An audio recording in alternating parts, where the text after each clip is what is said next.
It was actually quite by accident that the topic of today's lesson is what it is. In setting this up, as we've already mentioned several times, I think it's very interesting, several times this morning, the bombing has been mentioned. And this morning we're talking about evil. As I said, that was not a planned thing, and yet it's very fitting for us to be able to talk about evil today. And yet I want you to understand that sometimes those things that are perceived as evil may not be turning out the way that evil sources expected them to turn out. Because God has a way of taking things and turning them in a direction that we would never expect. I want to read to you this morning a passage from Genesis. It is in the 50th chapter of Genesis. It's very near the end of the book. And it is that occasion that the family was gathered together and recognizing the death of their father. And these 12 sons who had ended up in Egypt were there as a part of a great plan. And yet, the thing that got Joseph sent there, Jacob had died, the thing that got Joseph sent there was what appeared to be an evil act on the part of his brothers. But he, in his wisdom, had a different viewpoint. And therefore, I want to read to you what happened at the very end. I'm going to be reading in Genesis 50, starting in verse 15. Out of respect, please stand and listen to this passage. When Joseph's brothers saw that their father was dead, they said, "What if Joseph bears a grudge against us and pays us back in full for all the wrong which we did to him?" So they sent a message to Joseph saying, "Your father charged before he died, saying, 'Thus you shall say to Joseph, please forgive, I beg you, the transgression of your brothers and their sin, for they did you wrong. And now please forgive the transgression of the servants of God of your father.' And Joseph wept when they spoke to him. Then his brothers also came and fell down before him, saying, 'Behold, we are your servants.' But Joseph said to them, 'Do not be afraid, for am I in God's place? As for you, you meant evil against me, but God meant it for good, in order to bring about this present result, to preserve many people alive.'" This is a very strange way for me to start. I need to ask a question that seems totally unrelated. Where is the telephone prefix 918? Okay. I just got a very disturbing text on my phone and I don't know who it's from. It's from a 918 text. More information later, I guess. I want to say something before we get started. Yesterday was Ladies' Day here, and I think a thank you needs to go to Becky McLeod for putting that together. There were 53 ladies here, and I understand that Linda Thomas just hit a grand slam in speaking to the ladies, and we are very, very proud. So thank you, ladies, for doing that. That's a good and growing thing, I hope. You don't have to start on next year's until tomorrow, okay? So I want to also say that this is our last Sunday to have Joe and Linda Thomas around. They are going to be taking off on their annual jaunt around everywhere. I want to tell you, they're going to be doing some incredibly important work in Nebraska over the next few weeks.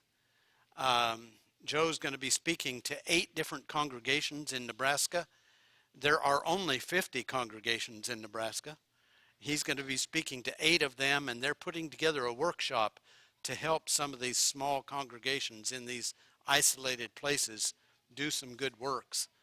And Joe and Linda are at the very heart of this, doing great stuff, and we can be very, very proud. Being a missionary doesn't mean going across the water. Sometimes it means going across Kansas, and that's the case here, and so we're very, very proud of them. We're going to talk this morning about evil. Why is there evil? I have read to you this passage out of Genesis 50. And in that case, the brothers of Joseph were disturbed because they had certainly sinned against him in a colossal way. And in doing so, they had sinned against their father. And they had done reprehensible things. Sold their brother into slavery, gave him up as dead, deceived their father, and all of this came back to confront them. And here at the death of their father, they were afraid that their brother Joseph might get back at them. But his observation, you meant it for evil, but God meant it for good, may say a lot to us today. If we're talking about evil, I think it's kind of funny on my outline here. I made a little note up at the top, Becky McLeod and Linda Thomas. So at the top of my paper it says, why is there evil? Becky McLeod and Linda Thomas.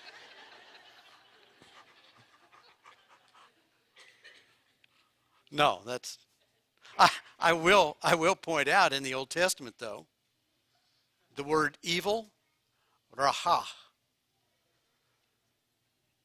It's a feminine word. I won't touch that, but it is. Okay.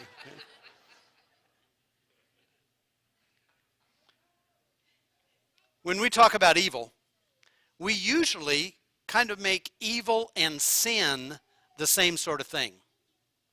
If I talk about something that's evil, we usually think in terms of something that is sinful. I want us to start with this reality this morning, a couple of realities. I'm going to correct that idea in this lesson. But there is evil in this world. There are a great many people who want to say to us that evil is just, just kind of a mindset. Because in order to say that there is evil in the world, we have to start with the reality that there is truth and there is goodness. There is something that is given by God as a clear standard of right and wrong. I'm going to be touching on that very heavily in our lesson at 5 o'clock this evening. But there is evil in the world. There are things that go on that are purely evil. If we look at history, and we don't have to look very far back in history, most of the time, if we say to somebody who in history was evil, there are a couple of names that will pop up. One, interestingly, is Judas. But in more modern history, people will say Hitler. Because Hitler, in his perverted thinking, brought about a system that murdered 6 million people. Evil. I find it interesting that Stalin is not mentioned before because Stalin murdered 20 million. There is evil in the world. When Hitler came along and enacted his evil, they referred to it as the final solution. They wanted to get rid of all the Jews in Europe because in their perverted thinking, they had made the Jews the recipient of all bad thoughts. Everything that was wrong in the world was the Jews' fault. They promoted. That obviously is not true. But it was in their minds the answer, the final solution.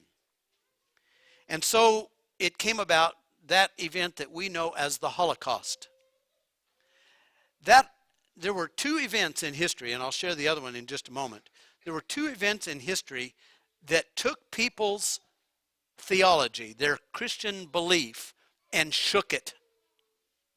And the Holocaust was one of those. Because the Holocaust came about in sophisticated Europe.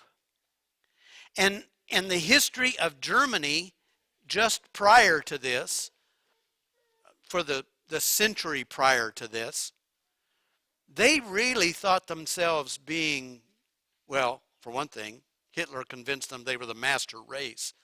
But they also thought that they were smarter than anybody else as far as theology goes. And the German theology that arose in the 19th century led to the Holocaust in the 20th century. They thought they had the Christian idea really figured out. And then they found themselves the home of the Holocaust. And it shook Christian belief.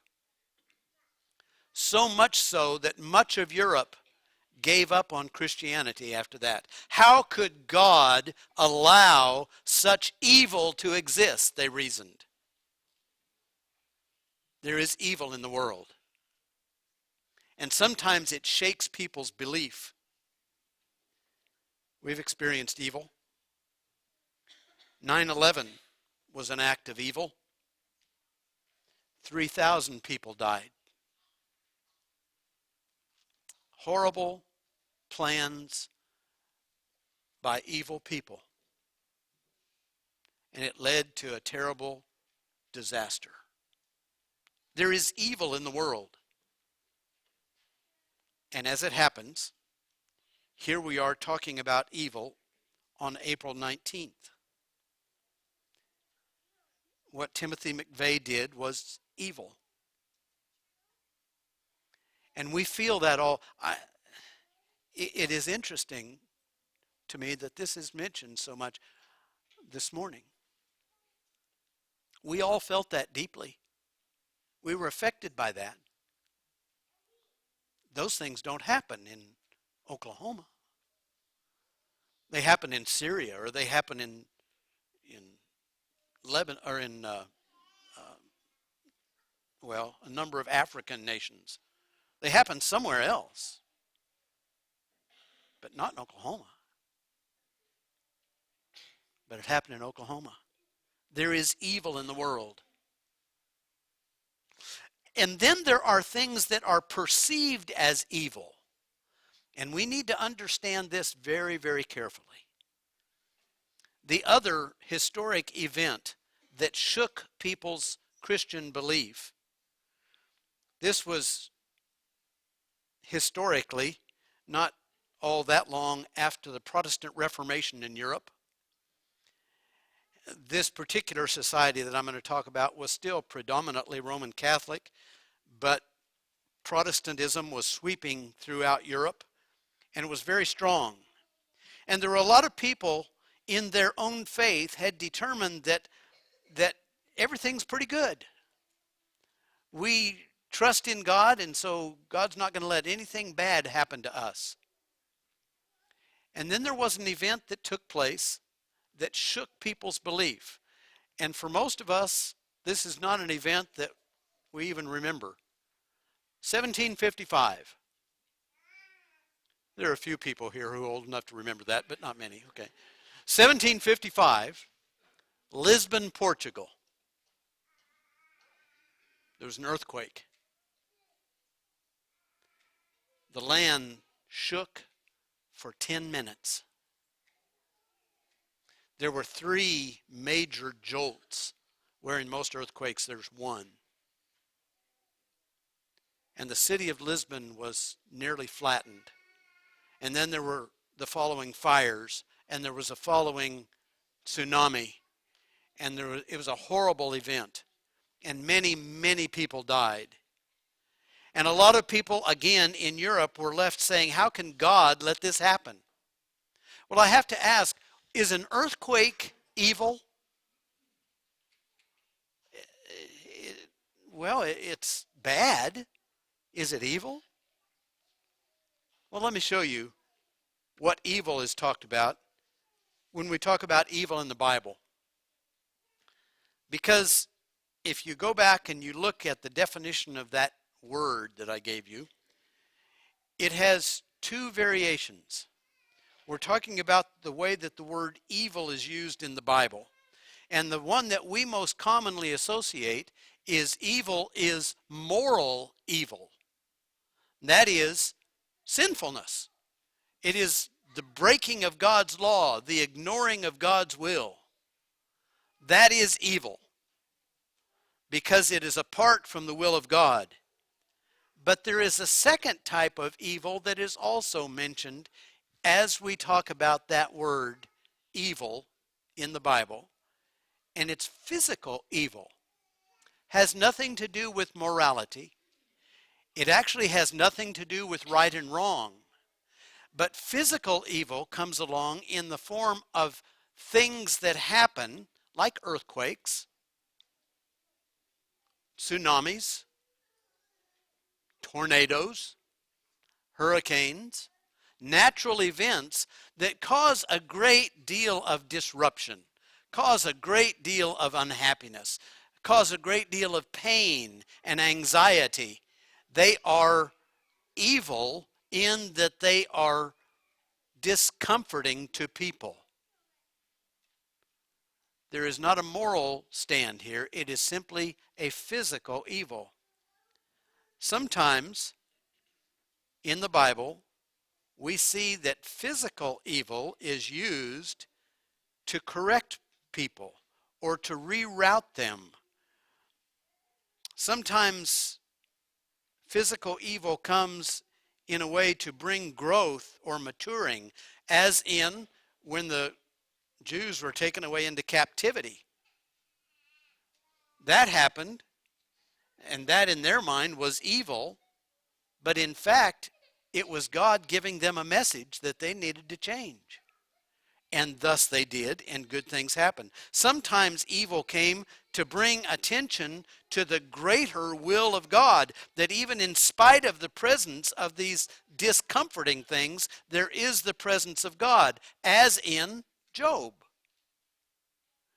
Or as in, actually, we could talk in one of these senses, we could talk about the flood. It was sent, yes, as a punishment, but also to demonstrate the overriding power of God. And so we talk about two different definitions of evil. There is evil in the world. There is evil that comes about because people break God's laws, and there is evil in this sense that comes about because things happen that are discomforting to us. We have to ask this question. What does evil have to do with faith? Why does evil interfere with faith? Well, I believe that it is sometimes because people misunderstand what faith is. If they think that faith is the easy way out, that once we have faith in God, nothing is ever going to go wrong, that everything is fine and no bad thing will ever happen to us, well, that's misunderstanding faith. God never promised that. As a matter of fact, if anything, he kind of indicated that once we believe, we may be confronted with more difficulty. Faith does not mean ease. Faith does not mean protection from evil. But sometimes evil interferes with faith because people misunderstand God. They say, why would God allow this to happen?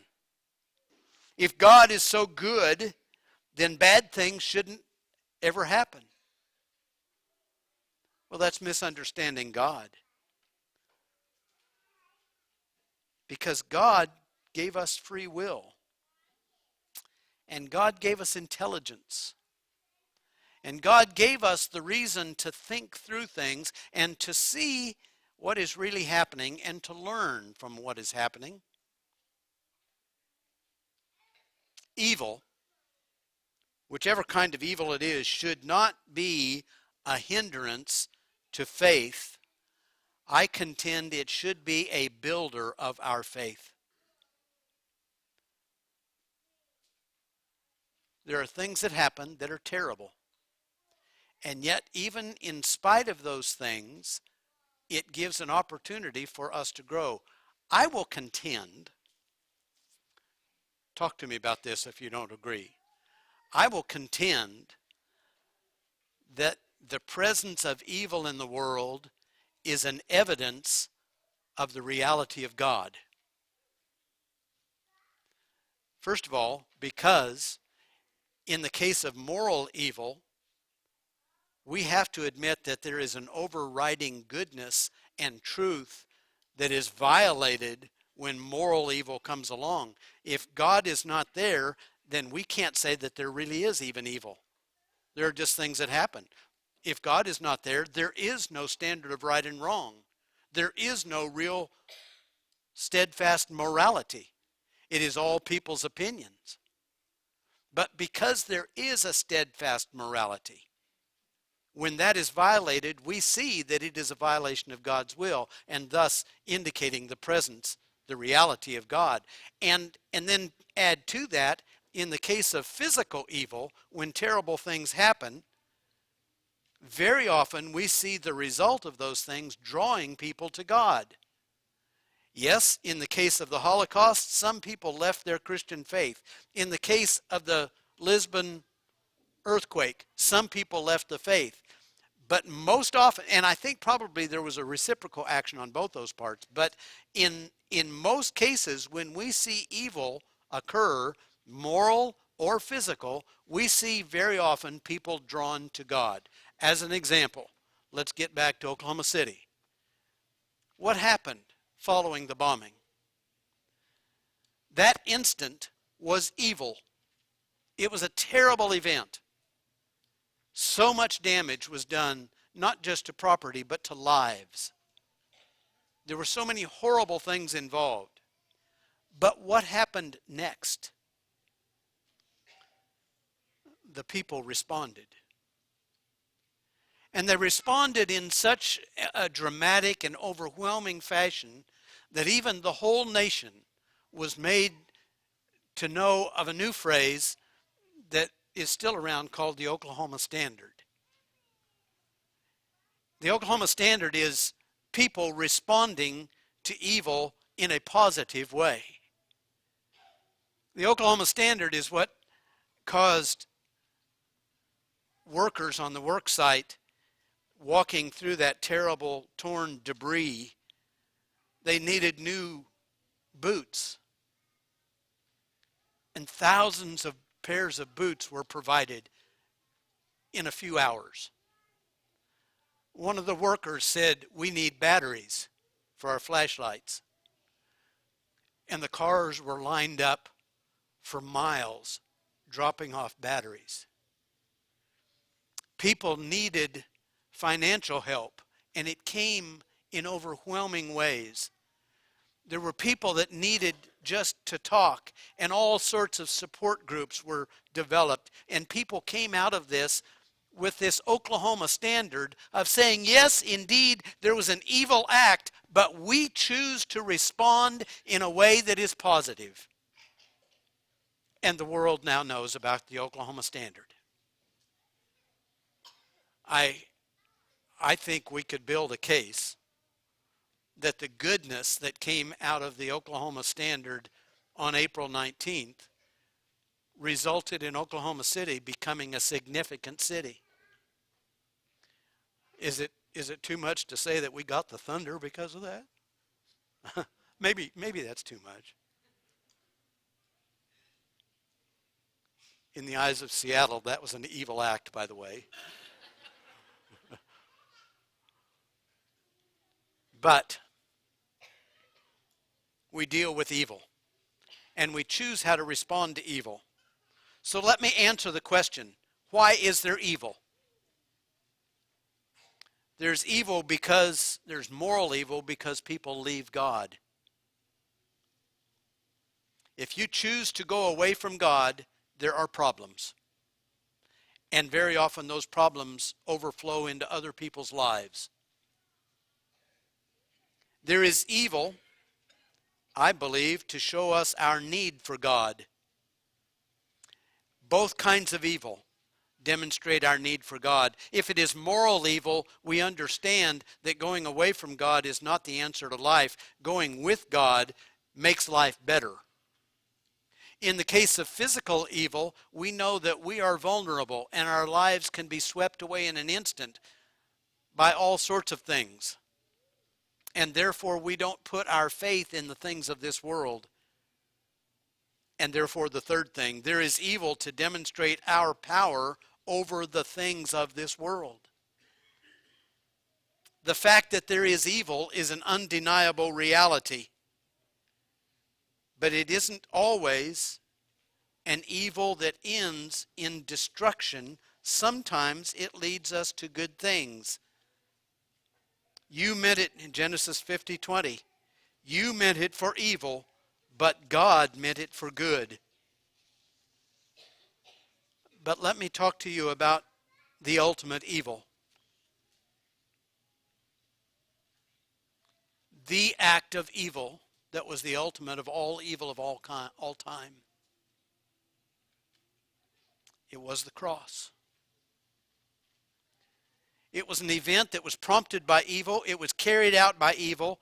It was the worst possible event in the rejection of God. God had, because of his compassion, become a man and lived among us, and we took him and we crucified him.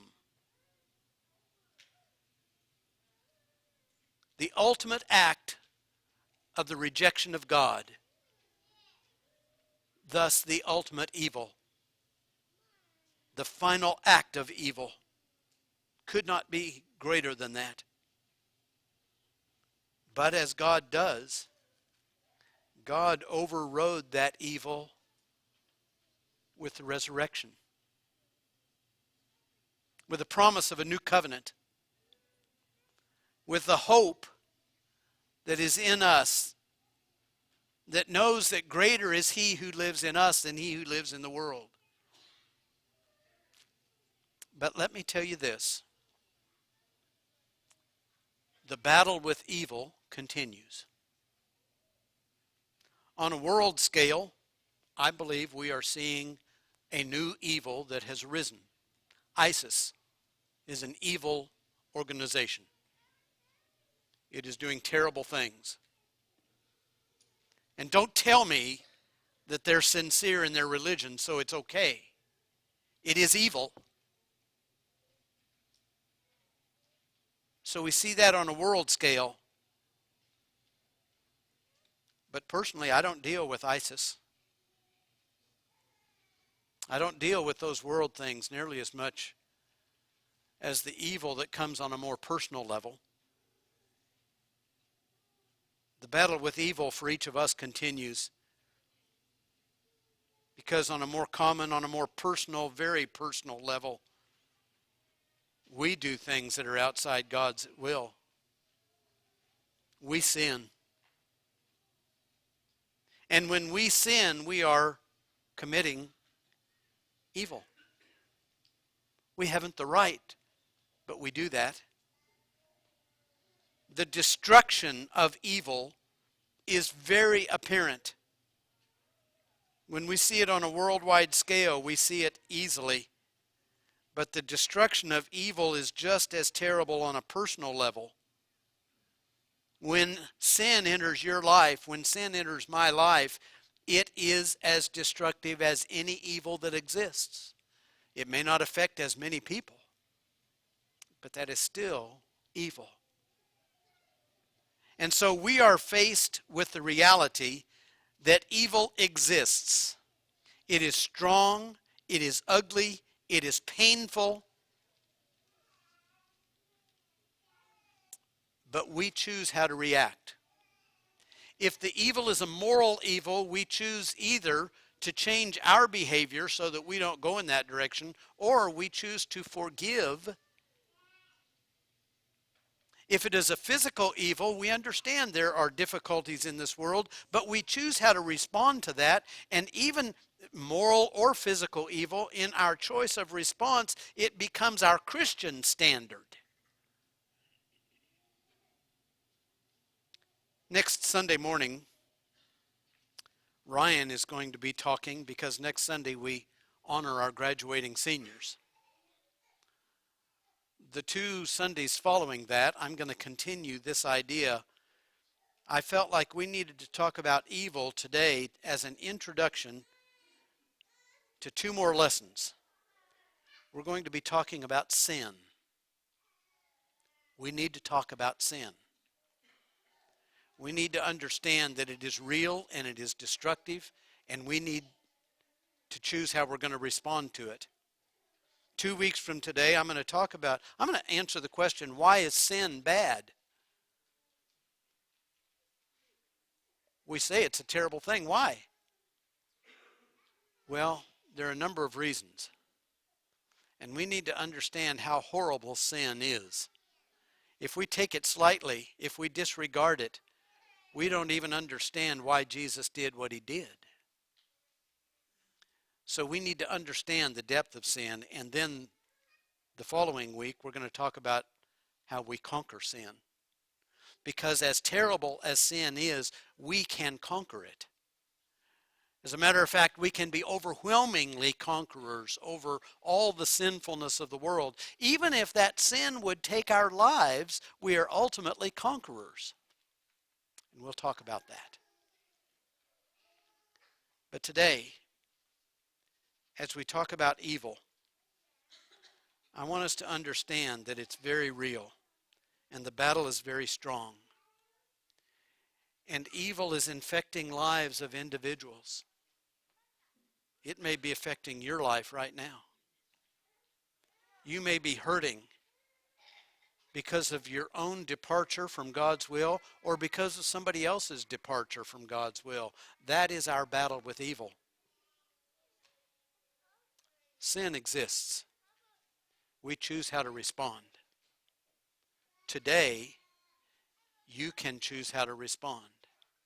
It could be that in your life right now, you need to resolve the evil that is in your life by allowing your sins to be taken away by the grace of God. Today, you need to repent. Today, you need to confess that Jesus is Lord of your life. Today, you need to be baptized into Christ to have your sins washed away. Today, you need to start that new journey. You may be at some other point in your spiritual life, and yet you need the help of this congregation. Whatever the case, right now, respond to the sin that's in your life. Come as we stand and sing.